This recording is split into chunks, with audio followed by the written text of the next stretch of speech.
Bismillahirrahmanirrahim. Assalamualaikum warahmatullahi wabarakatuh. Innal hamdalillah nahmaduhu wa nasta'inuhu wa nastaghfiruh wa na'udzu billahi min shururi anfusina wa min sayyiati a'malina. May yahdihillahu fala mudhillalah wa may yudlilhu fala hadiyalah. Asyhadu an la ilaha illallah wahdahu la syarikalah wa asyhadu anna Muhammadan abduhu wa rasuluh la nabiyya wa la rasula ba'dah. Ikhwati fillah, ma'asyiral hadirin wal hadirat, kaum muslimin dan muslimat yang dimuliakan Allah. Mari sama-sama kita awali kajian kita dengan mengucapkan puji dan syukur kepada Allah Subhanahu wa taala. Alhamdulillah sampai pada malam hari ini kita masih sehat, kita masih diberikannya kesempatan oleh Allah Subhanahu wa taala untuk beribadah. Tidak ada satupun ibadah yang bisa kita laksanakan kecuali karena Allah yang mengizinkannya. Sekecil apapun kebaikan yang kita lakukan hanya bisa terlaksana ketika Allah yang memudahkan. Oleh karena itu bersyukurlah setiap kali kita berbuat baik dan memohonlah kepada Allah agar senantiasa diberikan kesempatan untuk beramal saleh di masa-masa yang akan datang. Sama-sama kita juga harus banyak-banyak berselawat dan salam untuk Rasul kita yang mulia, Nabi Muhammad sallallahu alaihi wasallam.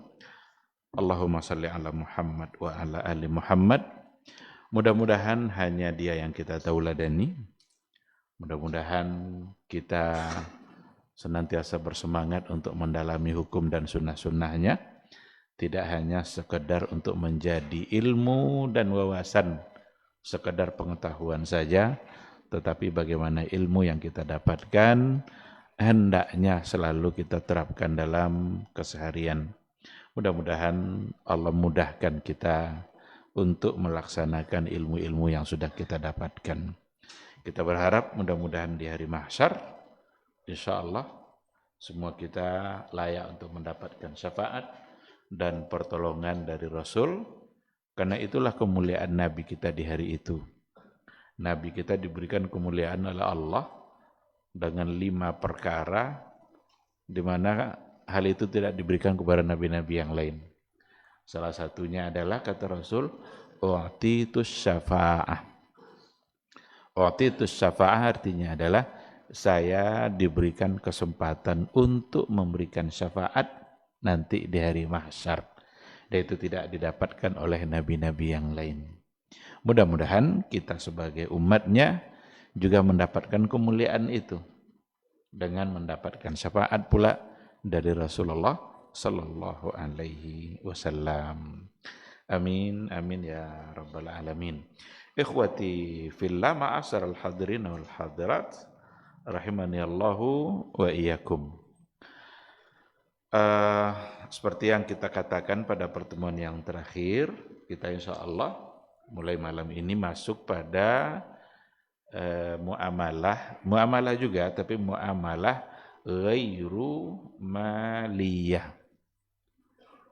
Apa yang sudah kita bahas sebelumnya adalah muamalah maliyah, muamalah yang orientasinya ada pada harta, ada permasalahan harta. Yang terakhir kemarin yang kita bahas, bagaimana kita bermuamalah dalam kehidupan keseharian, dalam persoalan harta yang bukan mendatangkan keuntungan duniawi. Karena dulu kita katakan bahwa muamalah harta itu pun dibagi 2. Ada muamalah yang orientasinya untung, jual beli, sewa menyewa, itu muamalah. Tapi yang kita inginkan apa? Dapat untung. Ada muamalah harta juga, tapi orientasinya bukan keuntungan, hanya mengharapkan pahala, dan itu di akhirat. Apa contohnya? Hutang. Kita memberikan hutang kepada seseorang, tidak ada untung dulu. Benar-benar hanya mengharapkan dari Allah. Nya kalau kan untung di uang sekeneknya. Tapi kalau harapkan untung dari Allah, itu bisa berlipat berlipat ganda. Maka mengharapkan keuntungan dari orang dalam persoalan hutang malah jadi dosa. Sudahlah sekene berdoso capek abi. Umpama 1 juta, minta balik 1,1 juta. Ke 1 untungnya. Kene aja dong. Berdoso kena riba, jumlahnya sedikit, capek abi. Dan di akhirat tidak ada soalnya laba ambil di dunia. Maka ketika kita rela untuk hanya diberikan kebaikan itu oleh Allah, biarlah tidak diambil oleh orang. Jangan ambil oleh orang. 1 juta pinjam 1 juta ambil. Tetapi Allah yang akan memberikannya berlipat ganda. Kalau lah berlipat ganda itu banyak. Apalagi ketika dikaitkan nanti wallahu yudha'ifu liman yasha. Allah melipat gandakan bagi siapa saja yang dia kehendaki. Sudahlah jumlahnya banyak, lamo tahan, karena nanti di akhirat akan kita rasakan kebaikannya. Maka muamalah harta pun ada di antaranya yang orientasinya bukan mendapatkan keuntungan, tetapi semata-mata mengharapkan pahala dan kebaikan dari Allah Subhanahu wa ta'ala. Itu salah satu dari contoh, dan itu alhamdulillah sudah kita bahas pada pertemuan yang sebelumnya.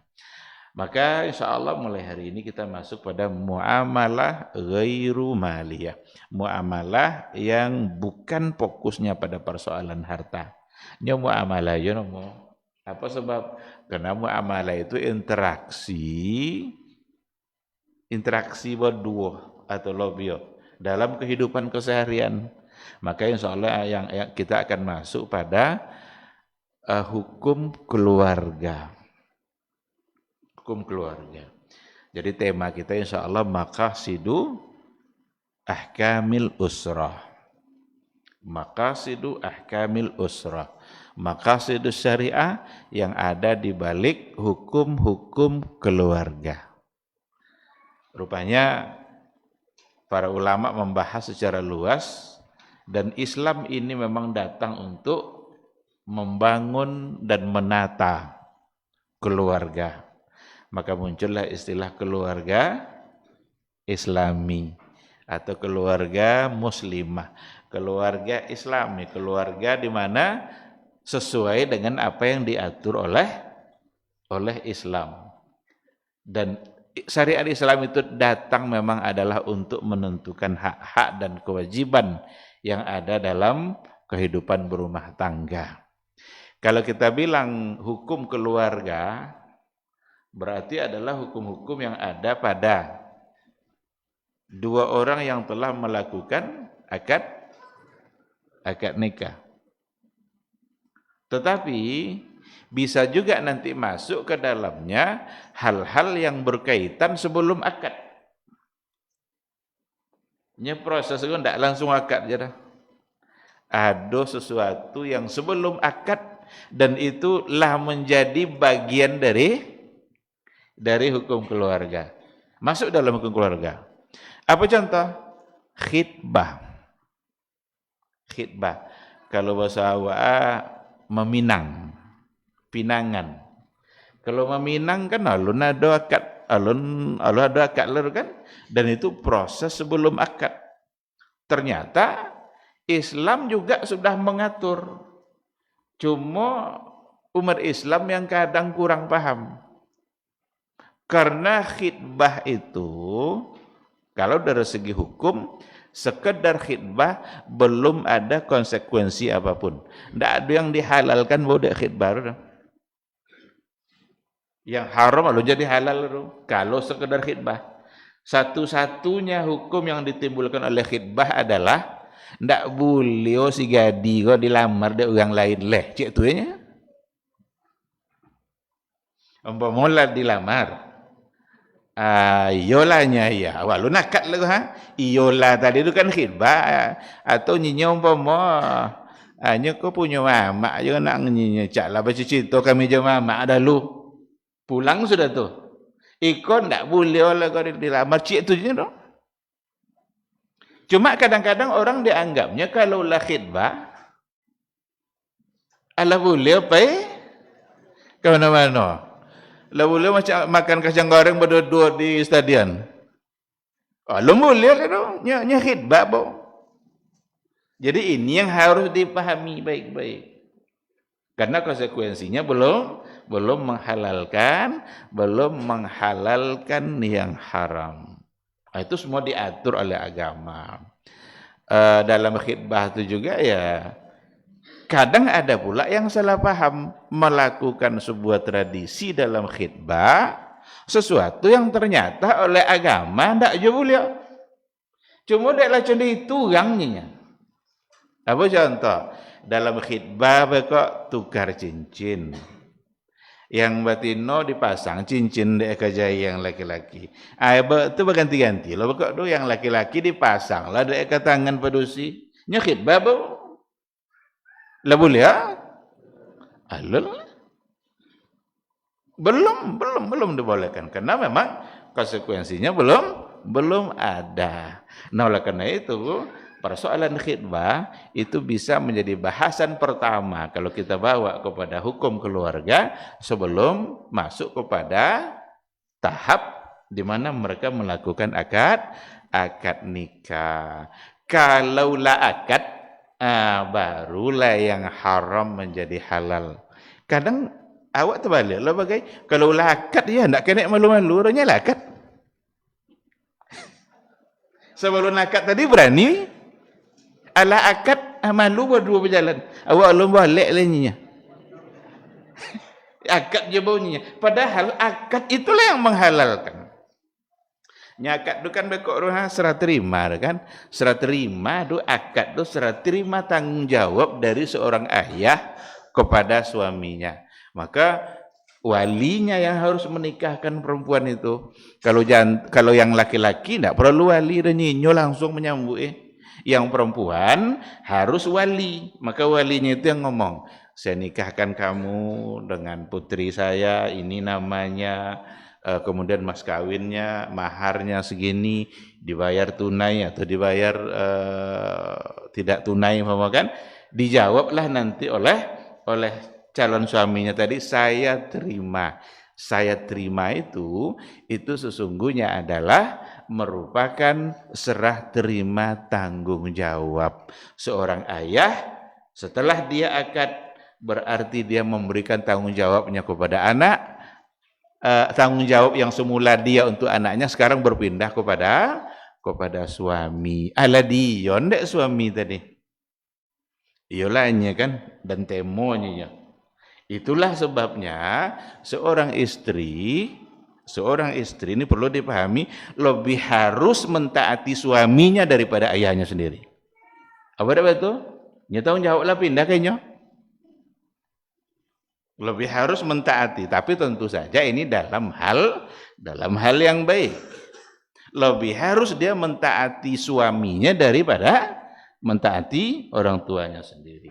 Contoh umpama suami nak mau pindah lah wak kau ni, ndak lama sih kau tinggal lah ni, ndak acak kau jauh sekarangnya, pai wak ke Pokantan hanya, atau pai ke Jakarta hanya mama. Nya ya jangan pindahnya. Nya suami pindah. Siapa yang harus dia ikuti? Siapa? Ndak ayah dah? Ndak, suami. Nya kalau ayah diikutin ndak ayah?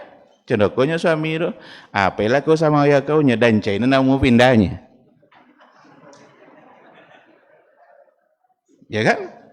Apalah kau sama ayah kau nya dan China namu dan tidak bisa tinggal seorang di Jakarta nya. Gawat fitnah situ nya. Ada China namu pindah. Bisa dia ngomong seperti itu. Tetapi, disitulah perlunya komunikasi. Perlu komunikasi itu makasih sebagai seorang suami jangan pula tidak mau mendengarkan pertimbangan. Ada komunikasi yang baik seharusnya antara suami istri. Cendokom pomonya istrinya dunia bininya. Bapak jak abang kok tahun depan jawab pindah. Kau ayah kau sakit-sakit kau hendak ada orang jago rodayan yang menjagonya. Ndak ada cerita pokok pindah titiknya, itu bubar rumah tangga tuh. Kalau kan jenis itu jawaban bubar. Maka perlu komunikasi. Iyalah kalau itu pertimbangan, karena itu ibadah pula bagi seorang anak. Ketika suami mengizinkan istrinya sendiri itu, dapat pahala aja ndak suami tadi? Dapat. Ayolah kalau memang itu pertimbangan, itu memang loh, itu awak sebagai anak tentu cendeko nyinya suaminya pama. Terjadilah komunikasi yang baik. Kalau gitu tahun depan aja lah. Mudah-mudahan kondisi ayah sudah semakin lebih baik. Mudah-mudahan nanti kita bisa pindah. Kalau lay itu, insya Allah aman. Dan yang lain kan bisa turunnya ketika dia punya iman dan paham agama. Tapi kalau kan emosi, jadi ke depan kan ajadah tadi itu bubar, pada akhirnya rumah tangga akan bisa menjadi bubar. Nah, jadi ikhwati fillah, ini persoalan-persoalan yang berkaitan dengan ahwal. Kalau dalam kampus itu istilahnya ahwal saksiyah. Ahwal saksiyah itu lebih kepada hukum-hukum keluarga, atau juga bisa dibahasakan dengan ahkamul usrah. Artinya sama, hukum keluarga. Karena sekali lagi syariat Islam itu datang ternyata memang sangat jelas dan terang dalam mengatur bagaimana cara hidup berumah tangga. Mulai dari titik awal menuju rumah tangga. Islam tidak mengatur hanya saat akad saja. Tidak, mulai dari awal. Bahkan mulai dari memilih calon. Memilih-milih orang kan menyanyi buat baru kan, meminta intip baru kan, khidbah pun lalu lah. Karena baru berpikir untuk mencari istri. Ada panduan agama. Apa panduan agama dalam persoalan itu? Yang dikedepankan apa? Agama. Karena Nabi menceritakan kebiasaan orang-orang dahulu. Nabi bilang begini dalam hadisnya, tunkahul mar'atu li arba'in. Dinikahi wanita itu karena 4 perkara. Karena kecantikannya, karena hartanya, dan karena keturunannya yang baik. Bangsawan atau tidak bangsawan. Jadi kecantikannya, kemudian keturunannya, dan hartanya. Yang keempat, dan agama. 3 pertama ini adalah kebiasaan kaum-kaum sebelumnya. Orang Persia, orang Romawi. Kan ada suku-suku besar dulu pada masa Nabi diutus itu. Ada Romawi, ada Persia. Masing-masing mereka punya pertimbangan dalam menikah. Ada yang mengedepankan kebangsawanannya. Kalau tidak ada suku, kok tidak akan nikah.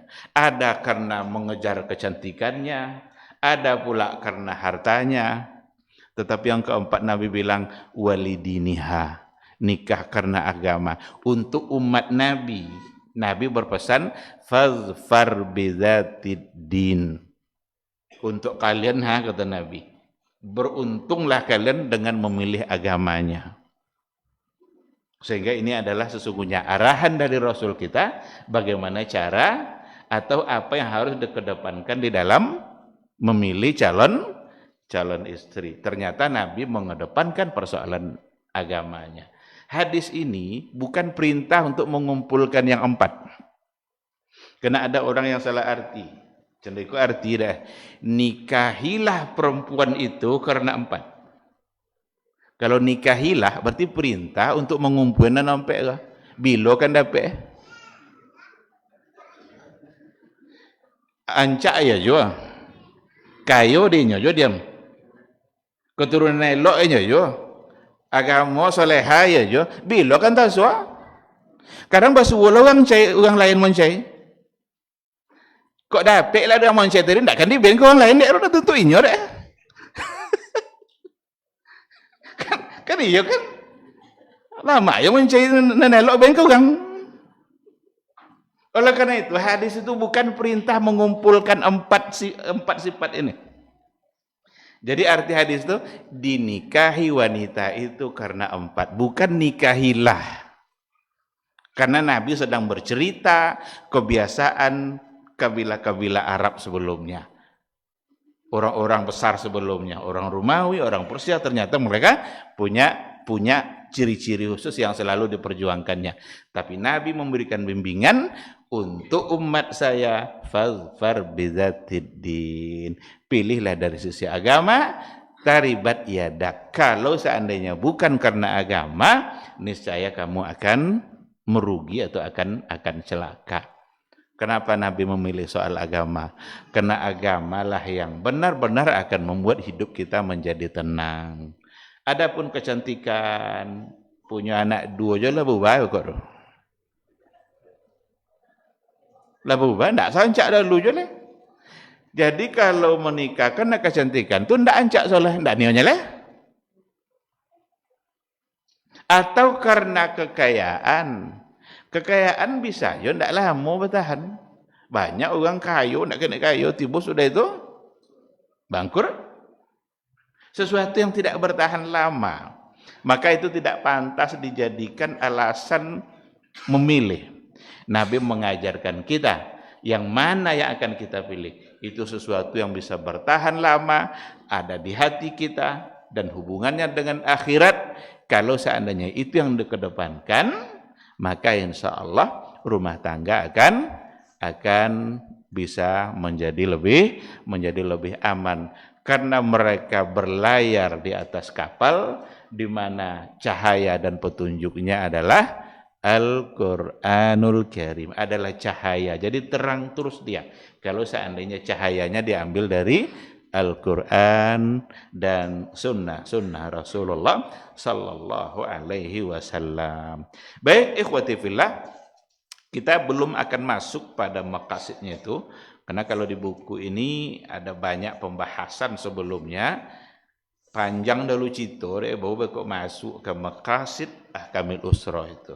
Maka dibahas di sini beberapa poin, dan saya juga akan berbagi dengan kita bersama dan apa yang dibahas dalam kitab ini, termasuk diantaranya di sini dibahas pada poin pertama, selain daripada definisi, itu adalah mazahiru inayatil islami bil usrah. Ketika kita mengatakan bahwa Islam ini datang untuk menata keluarga, apa bukti? Apa mazahirnya? Mazahir itu fenomena. Kalau di bahasa orang kini, fenomena. Itulah yang nampak. Apa bukti bahwa Islam itu betul-betul peduli dengan keluarga? Nah, itulah kikio arti dari mazahir inayatil Islam. Supaya ini tidak sekedar klaim. Ini kan ikut Islam ceniko dianggap dengan klaim kayak. Umpama Islam itu mengatur semua persoalan kehidupan, semua hukum akan bisa dijawab oleh Islam. Ada yang menganggap itu sebagai klaim. Apa buktinya? Ketika kita katakan bahwa Islam itu sangat peduli dengan keluarga, bahwa Islam datang untuk menata keluarga. Kalau tidak datang Islam, maka keluarga kacau balau. Karena memang dulu persoalan pernikahan ini, itu kalau awak bukan masuk jahiliyah ya, mereka sangat jauh sekali dengan aturan agama dalam pernikahan. Maka hukum nikah itu diturunkan oleh Allah untuk membuat benar-benar manusia menjadi manusia. Kalaulah bukan karena adanya hukum pernikahan, niscaya manusia sama dengan hewan. Sama. Ayam, kalau datang sahabatnya, jauh deh, dapat, berhasil. Tidak ada hukum nikah. Dan orang-orang jahiliyah dulu, Imam Bukhari dalam hadis, dalam riwayatnya itu meriwayatkan ada 4 cara nikah pada masa jahiliyah. 1 yang benar, 3 salah. Apa yang ngompek pada masa jahiliyah? Ada istilahnya pada masa jahiliyah itu nikahul istibda. Itu dalam riwayat Imam Bukhari. Nikahul istibda. Istibda itu artinya pada masa jahiliyah itu, kalau seandainya ada suami istri lah nikahnya, Tu bekoknya ingin anaknya nampak ada di kampung lu ada orang ganteng ancak. Ingin anaknya bekok condo si Pulan tu. Suruh bini lolok semalam jerang tadi. Mudah-mudahan anak awak cedenya suanya. Tu nikahul istibdad pada masa jahiliyah. Le masuk akal lo? Ada namanya nikahur rahti. Rahtun itu artinya jamaah. Jamaah itu banyak. Nikah seorang wanita dengan banyak laki-laki. Bisa-bisa nanti sampai laki-laki ke sampai 10 kadang. Cuma apa cara menonton siapa yang ayah kalau lahir anak? Dikumpulkan dek wanita tadi, semua laki-laki yang pernah tidur bersama dia, dikumpulkan dek, tengok dek anakku mirip sama siapa. Semua beres dek. Tengok deh. Yang A, ndak mirip dia ni. Berarti ndak itu ayah lah. Yang B kurang juga mirip kan? Kebetulan yang C memang enggak mirip. Kata ibunya ini, C ayah anak ini adalah kamu. Itu baru masa jahiliyah. Ada yang ketiga, nikahu bil alam warrayat. Nikah disebabkan oleh ada tanda, ada bendera. Jadi pada masa jahiliyah itu ada bendera. Kalau dalam satu yang lain dikatakan bendera warna merah. Kalau bendera itu ada di depan rumah, berarti ada di dalamnya wanita yang ingin dinikahi. Sama Jawa kalau lewat tu nampak ada bendera putih. Apa dalam pikiran awak? Berarti ada yang meninggal. Aku ndak warna merah. Ketika lewat nunggu bujang lu depan rumah, nampak ada bendera. Kau sana ada dalam gonyinya. Masuk nikah kalau tu bekok lewat lain masuk nikah lah kalau lu balik. Nya ada bendera. Selagi bendera tu ada berarti dia ingin dinikahi. Ada wanita yang ingin dinikahi. Ini semua adalah cara-cara yang tidak masuk akal. Dan cara yang salah. Yang benar adalah yang keempat. Nikahun nasil yaum. Kata Imam Bukhari, pernikahan yang dilakukan oleh manusia hari ini secara syariat, belum bicara tentu pada masa dia. Itulah yang benar. Dan cara nikah itulah yang dilakukan oleh Nabi kita Muhammad SAW ketika dia nikah bersama Ummul Mukminin Khadijah alaihassalam atau Khadijah radhiyallahu anha. Nya Nabi nikah sama Khadijah loh jadi rasul lah kan? Apakah cara nikah Nabi cara yang benar? Jawabannya iya.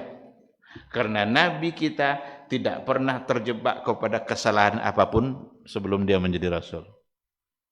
Maka cara nikah Nabi adalah cara nikah yang sah dan dibenarkan oleh syariat. Itulah yang dilakukan oleh syariat Islam setelah Nabi diutus. Ada walinya, nanti ada maharnya, bahkan ada khidbahnya. Karena proses nikah Nabi dan Khadijah itu kan ada yang khidbah kan, ada cerita awal yang menyampaikan. Ada namanya Nafisah.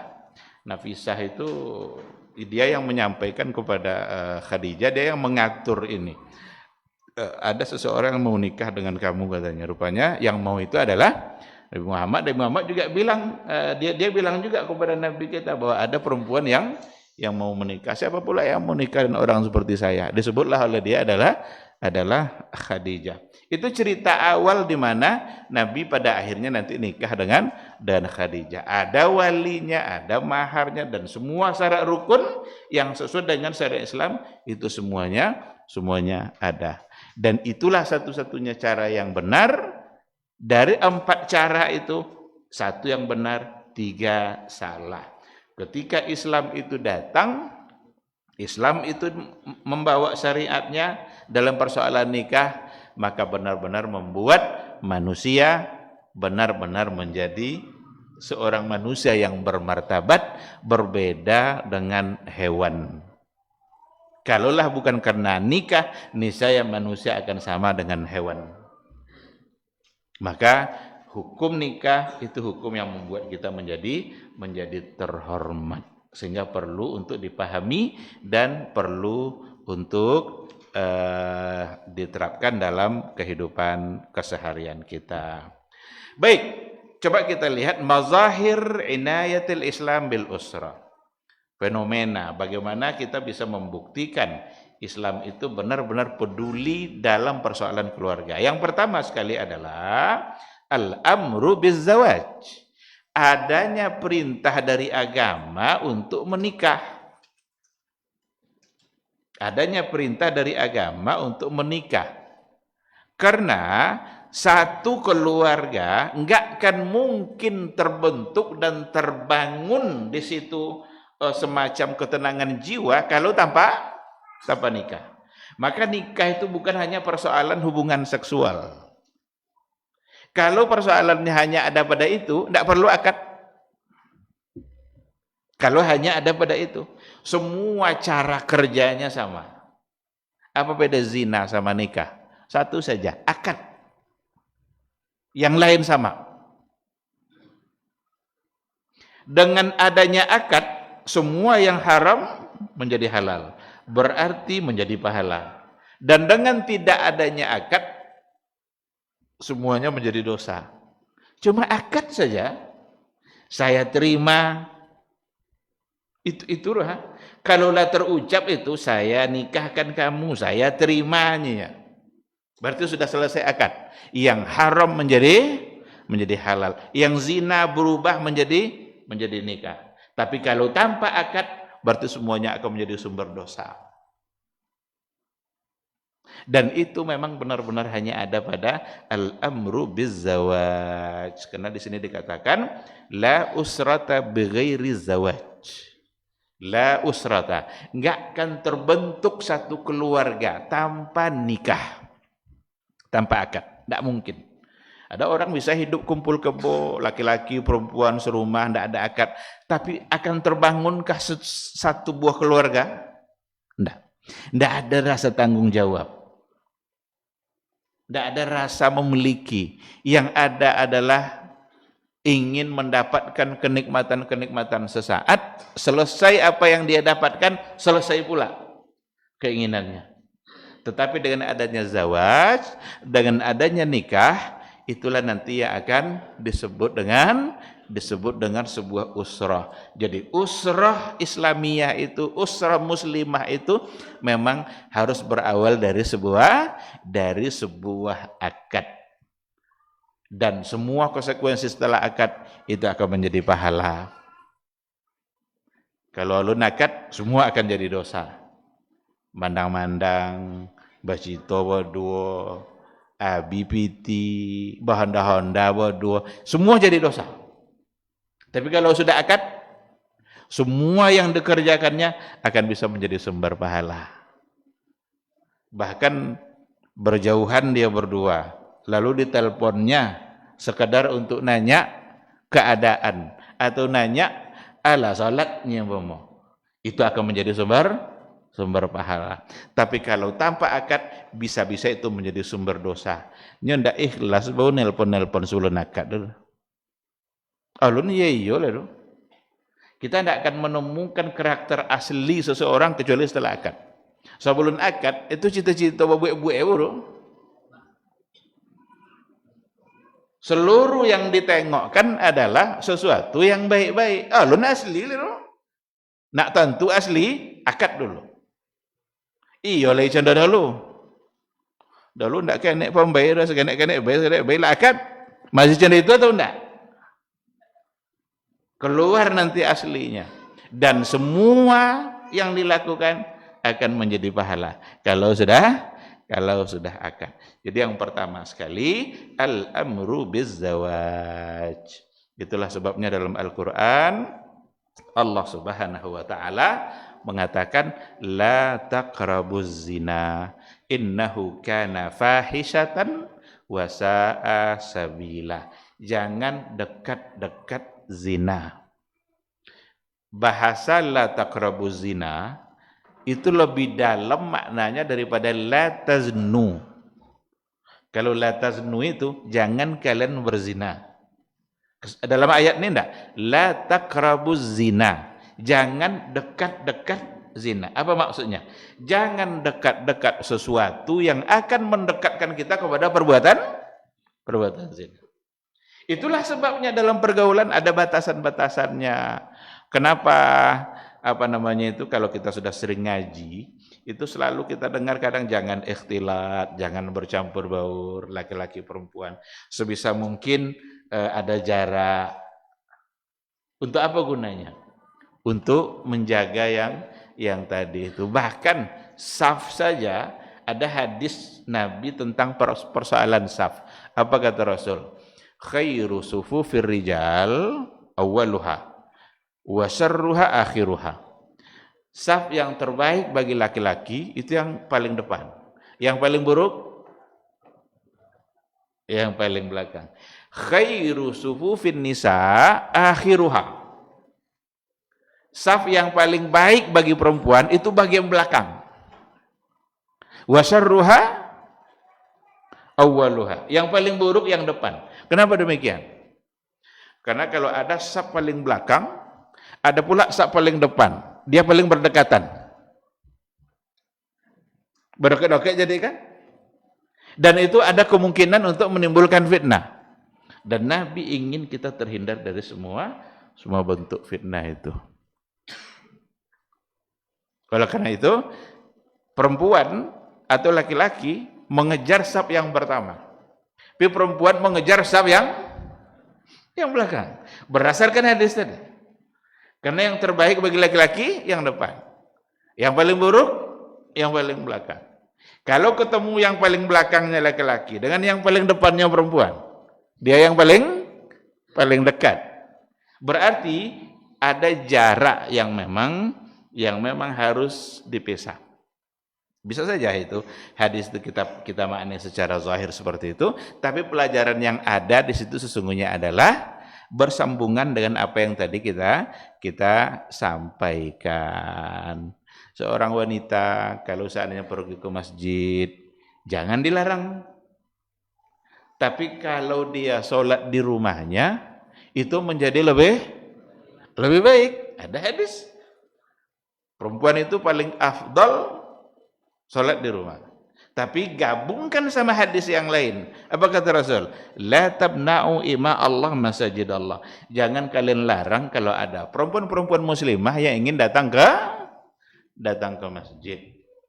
Jadi kalau nak datang dengan catatan dia harus menjaga dirinya dari fitnah, jangan datang untuk memunculkan fitnah. Tidak boleh ditagan dah. Boleh zaman kini. Nak pergi masjid, togan belok sampai ke mall. Tidak jadi masuk masjid tapi masuk kan? Mula pergi masuk ke masjid dulu. Tapi jangan sebagai penyebab datangnya fitnah. Azan? Baik, karena waktu Isya sudah masuk, kita akan jawab dulu suara azan insyaallah.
حي على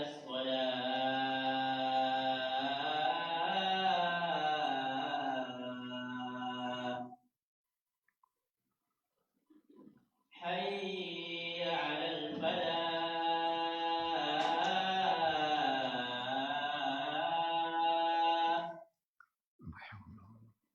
حي على الفلاح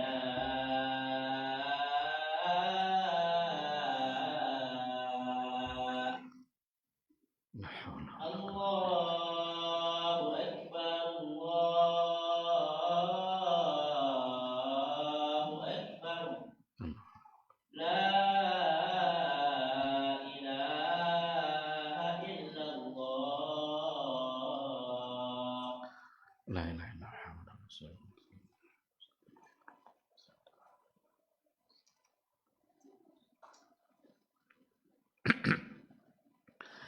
Bismillahirrahmanirrahim. Alhamdulillah wassalatu wassalamu ala Rasulillah wa ala alihi wa sahbihi wa mawala.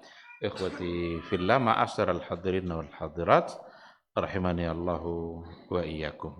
Jadi itu poin yang pertama, bukti bahwa sesungguhnya Islam benar-benar memberikan perhatiannya dalam menata keluarga.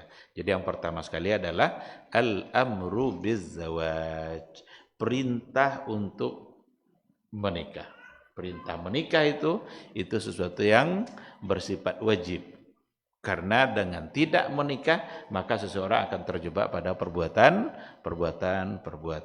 zina. Adapun poin yang kedua, tapi saya tidak yakin ini untuk menyampaikan semuanya. Poin yang kedua ini agak panjang ceritanya. Bukti bahwa Islam itu peduli dengan keluarga agar menjadi baik adalah tasyri' huquqiz zawjaini wa wajibatihima. Islam mensyariatkan dan menetapkan hak-hak suami istri. Hak dan kewajiban suami istri diatur secara lengkap. Kalau hak suami berarti kewajiban istri. Kalau hak istri berarti kewajiban suami. Masing-masing ada. Kita jangan hanya pintar untuk menuntut hak saja. Iko laki ranga cendoko sebui wajito. Haknya untuk kadang ndaknya. Kewajiban dikerjakan tidak? Jadi kewajiban, hak dan kewajiban. Hak istri berarti kewajiban suami. Hak suami berarti kewajiban istri. Pada poinnya ini diberikan penjelasan satu persatu. Kita lihat seperti apa kewajiban suami terhadap istri. Kewajiban suami terhadap istri. Pertama sekali kewajibannya adalah mahar. Membayarkan mahar. Itu menjadi satu kewajiban. Kalau tidak dibayarkannya berarti tidak berdosa. Karena mahar itu listihlalil furuj. Mahar itu adalah untuk menghalalkan kehormatan. Dan mahar itu untuk diketahui bukanlah harga seorang wanita. Karena kita tidak sedang transaksi jual beli. Bukan harga. Wanita tidak bisa dihargai dengan mahar seperangkat alat sholat, seperangkat apa. Jauh lebih mahal dari itu. Maka mahar itu selain dibahasakan mahar, itu dalam bahasa Arabnya disebut, bahasa fikihnya disebut dengan sedekah. Apa arti sedekah sebenarnya? Sidqun apa artinya? Siddiq apa artinya? Benar, jujur. Maka mahar itu bukti kejujuran seorang suami dalam mencintai istrinya itu. Boleh baik banyak. Boleh. Jangan sangka tidak boleh oleh orang biasa seperangkat konyanya nyawa itu jalannya bisa baik banyak ada. Ketika seorang suami bisa memberikan mahar lebih dan dia ingin membuktikan cintanya seperti itu, tidak ada masalah. Tetapi seorang wanita memang akan lebih mendatangkan keberkahan ketika dia tidak pula membebani istrinya dalam persoalan mahar lebih dari yang dia sanggupi. Harusnya di bang, kadang tidak bisa adanya ya. Tapi iyalah kalau memang itu yang bisa, alhamdulillah, mudah-mudahan diberkahi oleh Allah, mudah-mudahan rumah tangga kita jadi baik, itulah yang akan mendatangkan keberkahan. Maka yang pertama sekali, kewajiban suami terhadap istri adalah mahar. Beliau ndak mahar, ndak lunas langsung. BB, bayar besok. Ndak kata akad tu bayar, boleh? Boleh. Yang penting ada. Kalau langsung lunas, alhamdulillah. Dan mahar, untuk diketahui, mahar itu adalah harta yang menjadi murni milik istri. Jadi di antara harta yang menjadi milik istri, itu adalah mahar. Mahar, warisan orang tuanya. Itu suami, jangan pemegang dong. Dapat warisan pemuda orang tuanya kan? Alhamdulillah banyak cendoman. Amalah cendiko-cendiko. Tidak isara. Itu murni milik dia. Termasuk mahar. Tidak boleh seorang suami menggunakan mahar tanpa izin istri. Diam-diam dijual cincin batang. Tidak boleh kebagai. Tidak boleh. Karena itu harta dia. Murni milik dia. Kalau seandainya dia nanti meninggal, itulah yang akan jadi warisan dia diantaranya. Kalau suami meninggal, harta tidak ikut untuk dibagi, karena harta ini bukan milik suami. Nah, jadi yang pertama sekali mahar. Kita kalau lihat sejarah pada masa dahulu, Nabi bervariasi. Itu kalau dalam catatan sejarah ketika nikah sama Khadijah, itu dan mahar yang besar. Itu seharga berapa ekor onta gitu. Kalau dibawa ke uang sekarang itu bisa ratusan juta. Siapa lelaki sekarang yang nikah sampai mahar ratusan juta seperti itu? Tapi ketika dengan Khadijah, salah satu catatan sejarah mengatakan seperti itu. Tapi pernah juga dengan mahar yang sederhana.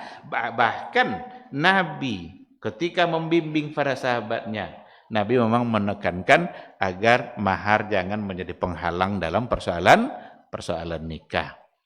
Ada seorang wanita ada Nabi, ada sahabat banyak, ada wanita datang. Dia tawarkan dirinya kepada Rasul. Ya Rasulullah, kalau kamu nikah dengan saya, nikahilah saya. Seorang wanita. Tapi karena Nabi tidak berminat untuk menikahinya, Nabi tidak pula ingin begitu langsung menolak, tetapi Nabi mencarikan solusi. Tengoknya, ada tidak kalian mau menikah? Ternyata ada seorang pemuda yang dia ingin menikah, siap dia nikah dengan perempuan tadi. Jadi Nabi tidak memupuskan harapan dia, tapi dicarinya ganti. Ternyata ada yang siap untuk menikah, tapi dan cik sawung kok je punyanya Rasul haninya. Itu kalau sawung tuh jadi mahar, pokoknya sawung anglenya Nabi. Nyula jadi mahar makan. Pai-pai lihat tengoknya, ada enggak sesuatu yang bisa jadi mahar. Dapatlah khatamun min hadid. Cincin besi. Maka dinikahkanlah oleh Nabi dia berdua, maharnya adalah cincin besi. Cincin besi enggak sama cincin omnya ada kan? Tetapi itu lambang dari kesederhanaan. Maka jangan jadikan itu nanti sebagai penghalang, artinya dan mahar yang tinggi. Dan ndak belum mesti membuat mahar ke membuat payah.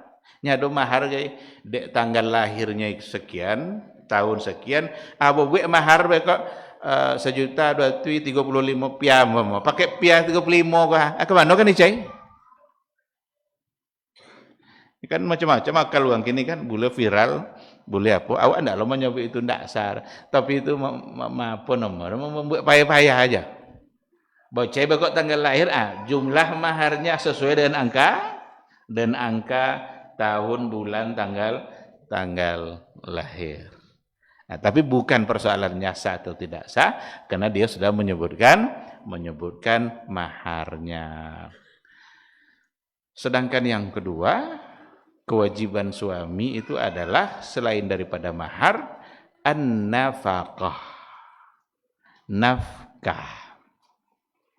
Nafkah itu menjadi satu kewajiban. Oleh karena itu, nafkah itu kewajiban suami. Nafkah menjadi kewajiban suami, bukan kewajiban istri. Seandainya ada istri yang kaya raya, dia tidak punya kewajiban untuk menafkahi suaminya. Tidak ada kewajiban dah. Cuma ketika dia gunakan hartanya agar digunakan oleh suaminya, maka itu akan menjadi pahala besar bagi seorang istri yang punya harta tadi. Karena kewajiban ada pada suami. Bahkan dalam kajian fikih zakat ada ulama membahas seperti ini. Seorang suami tidak boleh memberikan zakat fitrahnya pada istrinya. Apa itu? Karena istri adalah tanggung jawab suami. Tapi istri boleh memberikan zakat fitrah pada suaminya. Karena suami bukan tanggung jawab istri. Jadi kalau satu kali mau dalam Ramadan menjelang hari raya, bangnya aku fitrah dan untuk abangnya. Nampak abang kere sama musikin ya kan? Aku fitrah dan untuk abang. Beliau sah. Karena suami bukan tanggung jawab istri.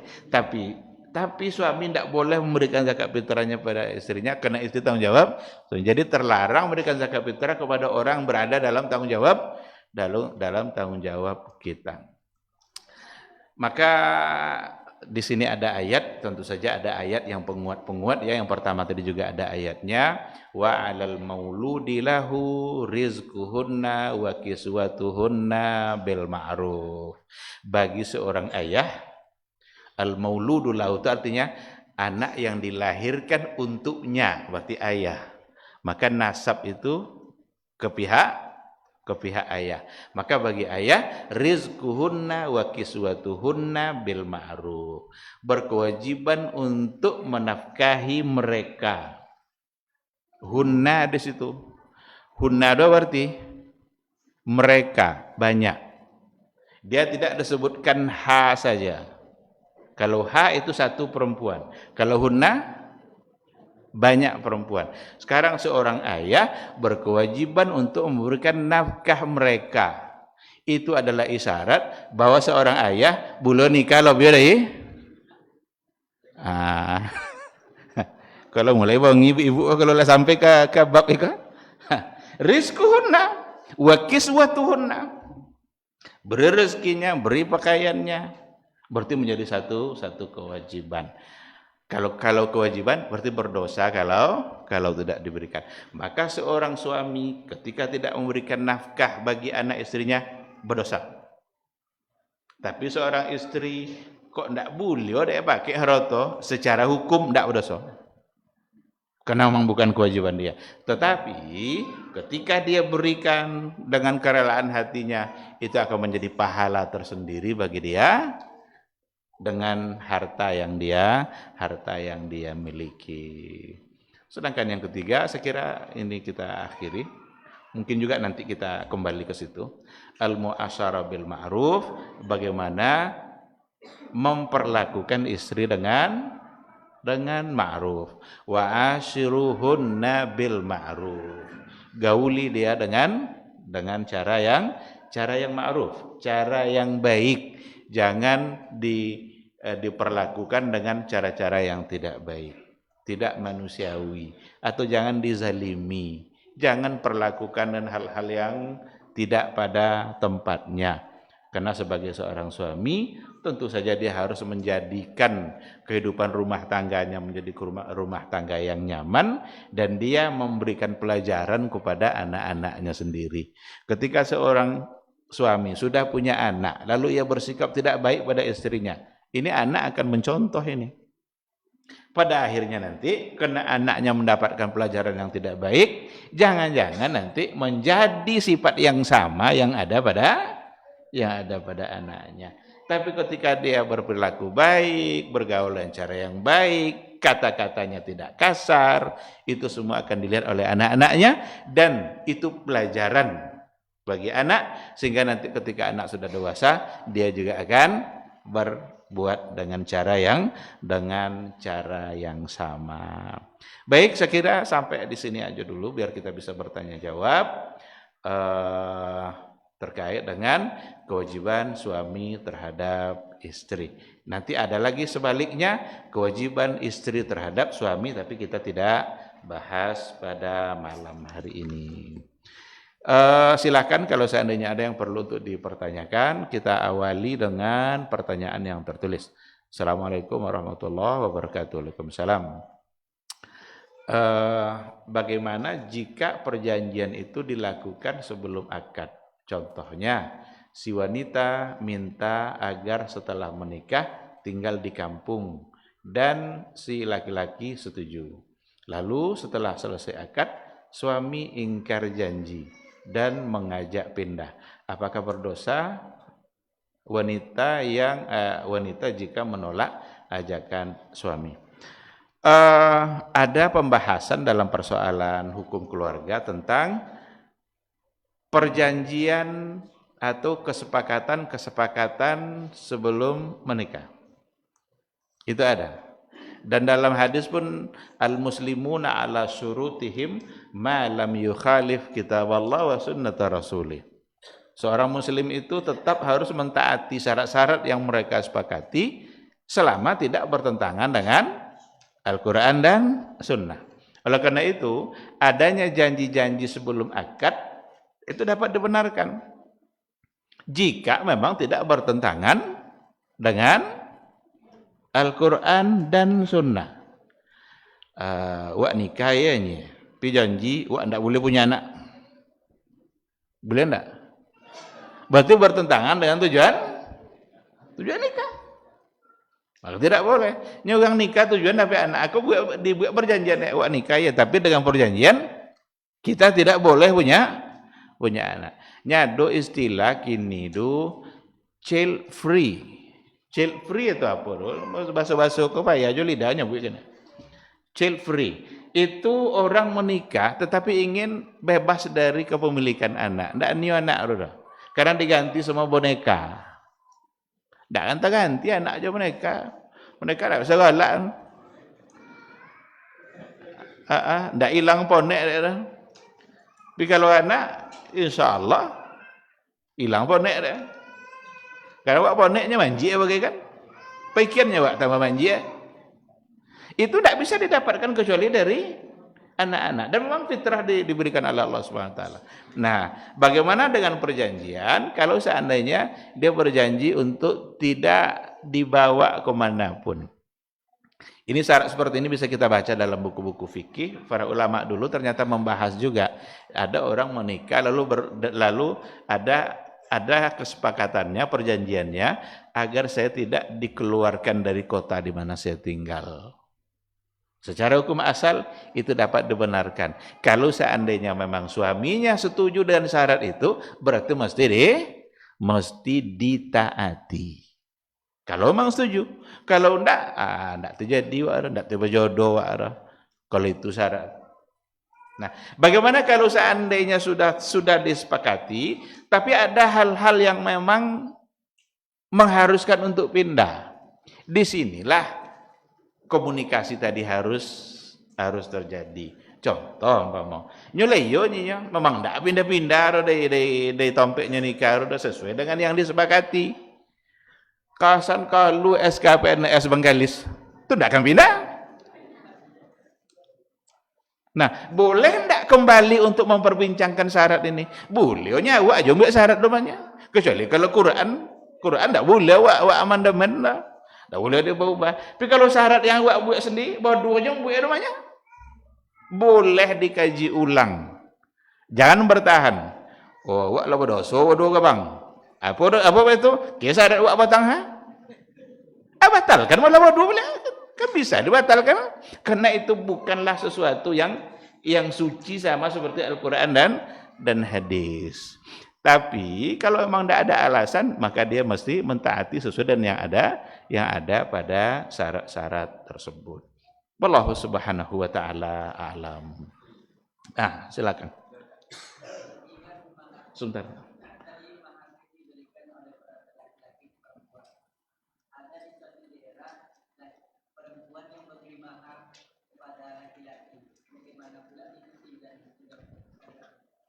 Kalau memang itu sebagai mahar, itu tradisi yang salah.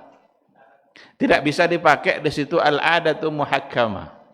Karena ada kaidah fikih bunyinya al-adatu muhakkamah. Adat istiadat bisa menjadi sumber hukum. Jadi melalui adat ini kita bisa putuskan hukumnya begini. Boleh tidak boleh karena ada adat. Tetapi adat di sini yang perlu dipahami baik-baik. Dalam kajian usul fikih itu diberikan kriteria adat. Kapan saatnya adat istiadat dapat dipegang menjadi sumber hukum? Tidak bertentangan dengan Al-Quran, tidak bertentangan dengan hadis, tidak bertentangan dengan ijma, qiyas, tidak bertentangan dengan kemaslahatan, tidak bertentangan dengan macam-macam syaratnya itu. Kalau seperti itu, maka dapat untuk dibenarkan. Kalau bertentangan, maka pasti ditolak. Ada kawan dulu asal dari Lombok. Jadi tradisi di Lombok tuh katanya, tradisi nikah di Lombok itu adalah kalau kaniyo nak menikah yo seorang calon suami harus berhasil mencuri calon istrinya itu malam-malam. Harus. Nyebekoknya lah siap-siap untuk dicuri dong. Yang berusi tadi itu. Saya tanya, kenapa harus seperti itu? Apa katanya? Lambang keseriusan. Bosnya serius nak? Serius memiliki. Harus dicuri malam-malam diam-diam. Bawa ke mama. Dan tak kawan boleh kan? Itu mungkin ke mama lah. Apakah dapat diterima adat itu? Enggak. Karena bertentangan. Jadi kata kuncinya, pegang saja kata kuncinya. Adat bisa menjadi sumber hukum kalau tidak bertentangan dengan Al-Qur'anul Karim. Apa contoh adat yang tidak bertentangan? Beliau ndak awak setelah menikah, awak tetap jadi umamin tua. Boleh? Boleh, itu tradisi awak. Justru kalau langsung diumari ya. Titik ayo matawin tu orang. Apa dah nak apa je langsung agaknya apa soal adatnya. Tapi di Arab janji cuba lah. Nikah hari itu cari rumah. Ndak kan ada citonya tinggi sama orang tua, ndak ada orang. Mesti sudah ada rumah. Termasuk di Maroko. Ada kawan dulu waktu saya di Maroko, saya tanya, apa dah sampai contoh itu anunya kan? Kalau kami mulianya kan? Apa katanya? Lil istiqrar. Itu jawab dah, lil istiqrar. Apa arti lil istiqrar itu? Beliau awak benar-benar merdeka mengatur kehidupan rumah tangga awak. Dah ada yang campur tangan dah. Mintu nak bisa ikut campur ya kak lah. Nyo kadang ada juga kayak terjadi perceraian, nyo banyak anu campur tangan mintu kayaknya. Jangan koyong ni nya. Amu tarik ndak ngau tu tentu tinggal ndak lah.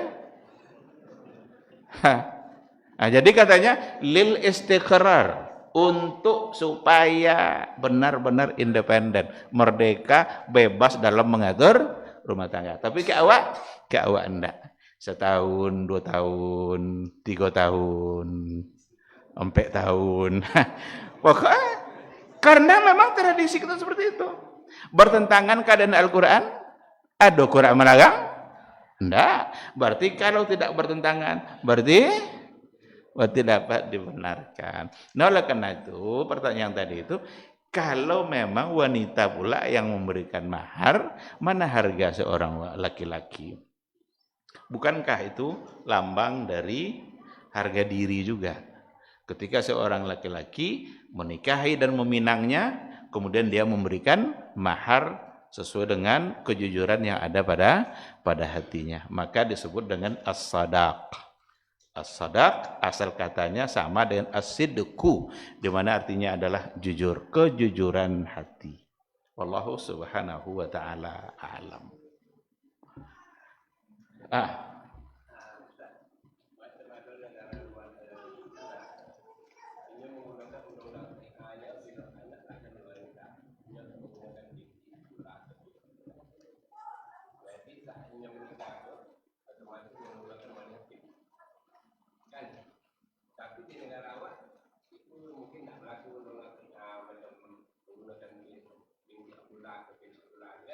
Hmm.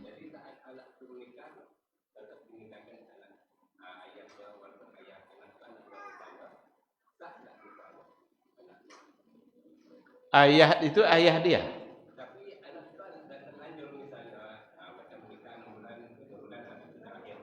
Hmm. Iya. Iya. Dia persoalan wali itu ada bertingkat-tingkat. Wali hakim, wali nasab. Itu yang pertama sekali. Wali nasab ini pun ada bagian-bagian. Ada yang wali mujbir, ada yang bukan mujbir. Apa istilahnya itu? Kalau wali mujbir itu wali yang paling dekat dan dia berhak untuk memaksa. Berhak dia untuk menentukan pilihan anak itu. Ayah itu wali mujbir. Tapi kalau paman wali jero, saudara kandung sendiri itu juga bisa menjadi wali, tapi bukan sebagai wali mujbir. Yang mujbir itu ayah sama kakek. Itu disebut dengan wali nasab.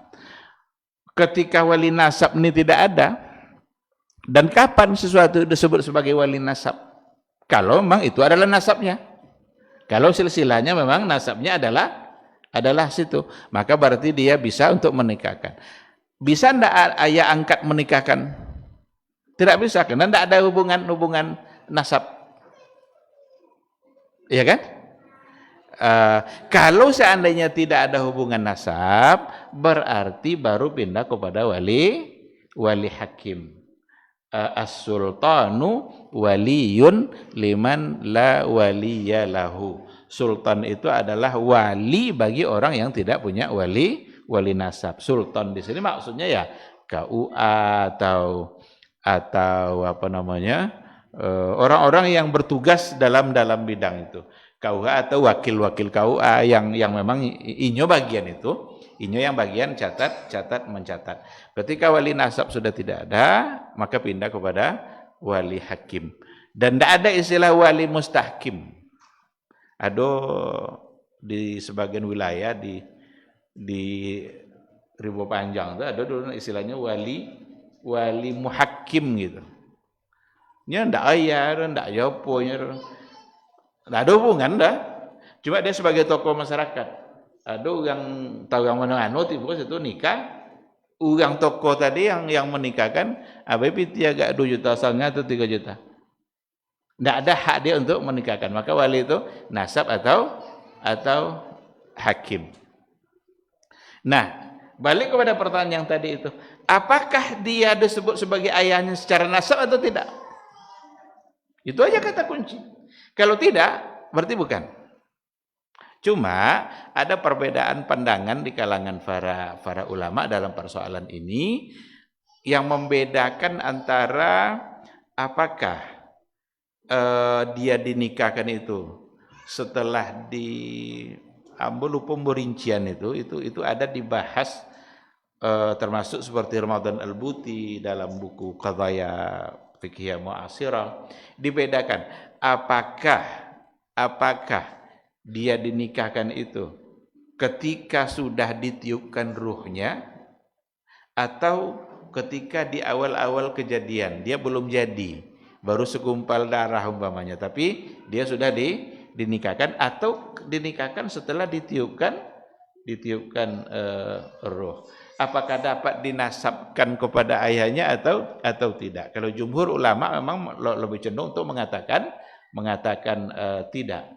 Tapi ada sebagian yang cenderung untuk mengatakan bisa kalau seandainya proses pernikahannya itu pada saat dia belum ditiupkan ruh. Tapi saya lupa rincian masalahnya, mungkin nanti bisa saya coba baca dulu. Tapi intinya ada pada kata nasab. Kalau memang itu dapat dinisbatkan kepada dia, maka berarti dia dapat menjadi wali hakim. Tinggal lagi perbedaan para ulama tadi, yang seperti tadi, dapatkah dinisbatkan kepada dia atau tidak. Itu yang kalau nggak salah, itu yang perbedaan tadi itu. Antara dia sudah ditiupkan ruh lalu dinikahkan, maka itu tidak bisa. Aduh gele sebulan sudah nikah lahir. Berarti sudah pasti itu bukan anak dia. Dan itu tidak bisa dinasabkan. Tapi saya mohon maaf, mungkin nanti bisa coba tengok lihat buku itu. Beliau jawabnya kan ini masalah hukum tentu harus lebih pasti dan lebih detail. Wallahu subhanahu wa ta'ala alam. Transaksi nikah.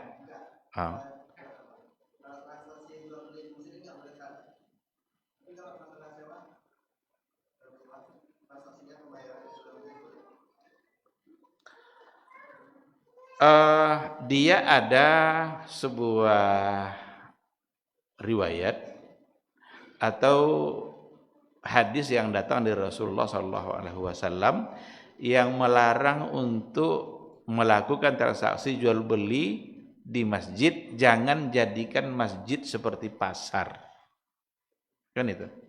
Bahkan ada doa Nabi kalau seandainya nampak dia ada orang yang bertransaksi di dalam masjid, lalu doanya la barakallah, semoga Allah tidak memberkahi. Berarti kalau Allah tidak memberkahi, apa gunanya kan? Karena harta adalah sesuatu yang kita harapkan keberkahan darinya. Nah, dipahami oleh para ulama, memang jangan jadikan masjid sebagai pasar. Karena masjid fungsinya bukan untuk pasar. Karena kalau ada transaksi jual beli nanti, maka akan ada tawar-menawar. Tawar-menawar itu tentu sebu bekor. Sementara di dalam ada orang yang beribadah, ada orang yang baca Quran, ada orang yang berzikir, dan lain sebagainya. Maka dihindari. Bagaimana dengan yang lain? Ini kalau dibawa kepada kajian usul fikih ya sebenarnya masuk kepada kias. Kias itu analogi. Apakah dapat disamakan atau tidak? Kalau sewa tentu tidak persis sama dengan jual beli, tapi ada kesamaan ilatnya. Apa kesamaan ilatnya? Sama-sama transaksi, dan ini menjual manfaat. Kalau yang tadi menjual barang, kalau sewa kan menjual manfaat. Wallahu a'lam, saya tidak tahu persis, tapi tetap lebih baik untuk dihindari. Sebaiknya kita hindari, karena itu juga disebut dengan sesuatu yang hubungannya sama bagi-bagi harta atau mencari keuntungan yang ada pada jual beli dan ada juga pada sewa menyewa. Lebih baik kita berhati-hati dalam persoalan ini. Wallahu a'lam.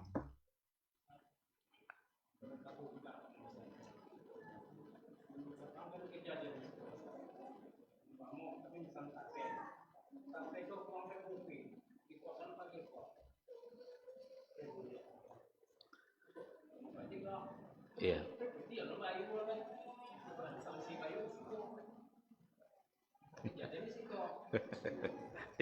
Wallahu a'lam.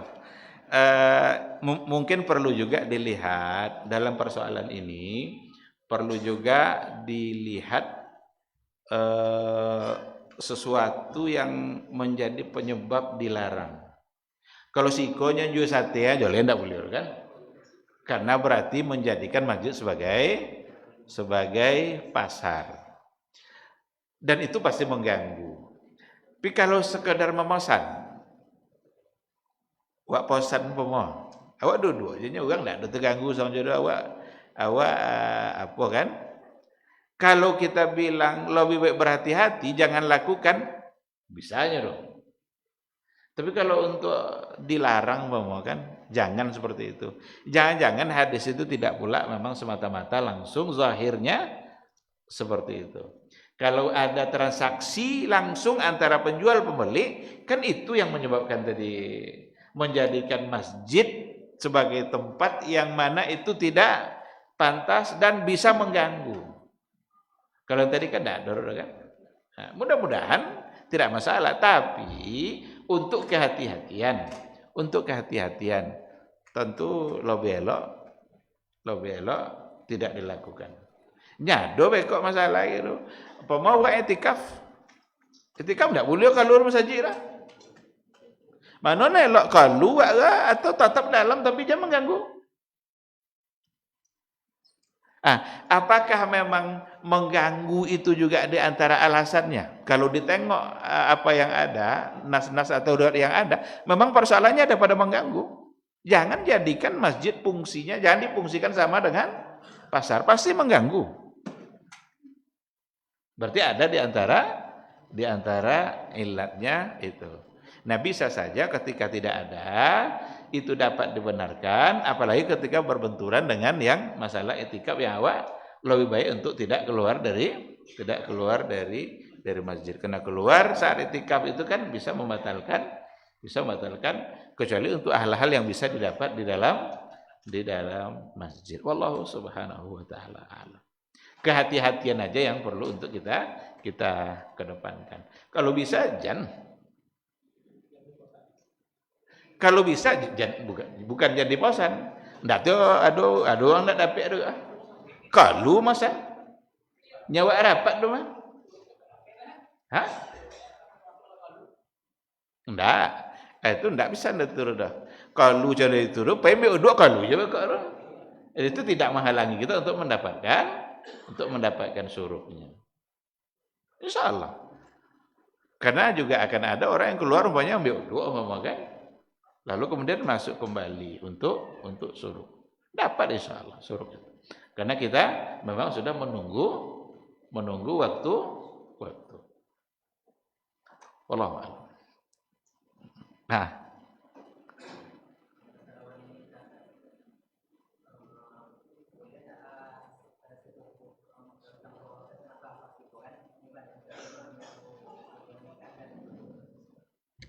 sanak Bapak, wali itu ada tertibnya. Urutan wali itu yang pertama sekali ubuwah istilahnya. Ubuwah itu dari pihak ayah. Ayahnya ayah atau ayahnya ayah. Itu enggak kena dolar kan? Tapi itulah urutannya. Itu namanya ubuwah. Kemudian ada ukhuwah. Ukhuwah itu dari saudara. Saudara itu yang kan nikah tadi punya saudara kandung. Baik abangnya atau adiknya. Itu berarti adalah dari pihak ukhuwah. Yang ketiga, umumah. Umumah itu dari pihak paman. Saudara ayah. Saudara ayah kan? Saudara ayah ini yang pertama tentu yang kandung. Itu yang paling utama. Itu kan lah banyak urutan tu kan. Tak boleh langsung pegang jauh aja dah. Tapi kok lah sebanyak tu orang tak jual dom pemoleh. Berarti pindah kepada wali hakim. Nah, yang tadi itu pokoknya yang wali itu bagian yang sebelah laki-laki. Yang perempuan untuk perempuan yang sebelah laki-laki. Termasuk tadi diantaranya paman. Paman itu berarti saudara kandung dari ayahnya. Di situ dan masuk juga nanti paman yang contoh tadi itu, tapi itu kan lah jauh tuh kan, itu namanya wali abad, wali ba'id, wali yang sudah jaraknya posisinya sudah jauh. Tapi selagi dia pada sebelah laki-lakinya maka dapat dibenarkan. Kalau saudara ibu dia berarti tidak menjadi wali. Berarti hanya saudara bapak. Yang saudara tadi itu pun itu dahulu kan saudara kandung. Yang saudara kandungnya. Wallahu a'lam. Entah ada masalah wali entah enggak. Kayaknya mungkin nanti kalau ada kita bisa sampai ke situ. Persoalan wali, urutan wali. Dan Islam sangat memudahkan juga. Ketika memang wali pilihan tadi itu tidak ada, maka pindah kepada wali hakim. Yang dekat jauh tidak ada, berarti pindah kepada wali hakim. Wallahu a'lam. Baik, saya kira kalau tidak ada lagi kita cukupkan sampai di sini. Mudah-mudahan ada ilmu yang bisa kita dapatkan. Yang benar itu semata-mata bimbingan dari Allah. Kalau ada yang salah dan keliru itu karena kelemahan ilmu, kekurangan ilmu, dan barangkali juga karena bisikan-bisikan syaitan. Mohon untuk dimaafkan. Nanti insya Allah kita sambung pada pertemuan yang akan datang pada hak atau kewajiban istri terhadap suami. Kalau tadi kan kewajiban suami terhadap istri. Semoga majelis ini majelis yang diberkahi oleh Allah dan semoga ini menjadi ibadah bagi kita, menjadi saksi bahwa kita pernah belajar menuntut ilmu dan mudah-mudahan menjadi pahala insyaallah. Amin amin ya rabbal alamin. Subhanakallahumma wa bihamdika asyhadu an la ilaha illa anta